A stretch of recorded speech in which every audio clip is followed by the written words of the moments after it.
Welcome to our channel. Today we how to download Chase dispute documentation for card claims, beginner guide step by step clearly. To begin, open your preferred web browser. In the address bar, type in the URL for the Chase website. Press enter to navigate to the site. Once the home page loads, look for the sign in button at the top right corner. Click the sign in button. Enter your user ID and password in the respective fields. Then, click the Sign In button to access your account. After logging in, locate the Account Services tab. Hover over the tab to reveal a drop-down menu. From the drop-down, select Disputes. You will be taken to the Disputes section of your account. Here, look for the specific card transaction you'd like to dispute. Click on that transaction to view more details.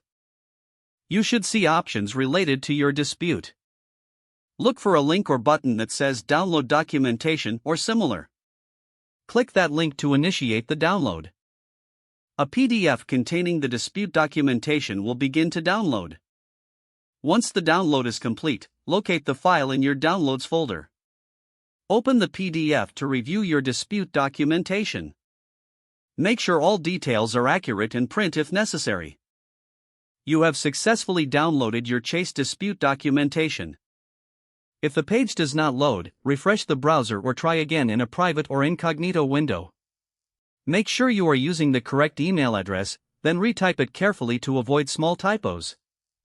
If your password is not accepted, use the reset option and create a new strong password you can remember. Check your spam folder for verification or security emails, then complete any requested confirmation steps. Enable two-factor authentication if available to improve account security and reduce unauthorized access risk. After signing in, review your profile details so your contact information and settings are accurate and current. If you see an error message, note it down and try again after restarting your device and internet connection. Log out when you finish, especially on shared devices, to keep your account and payment information secure. Don't forget to like this video and subscribe to our channel for more step-by-step tech guides.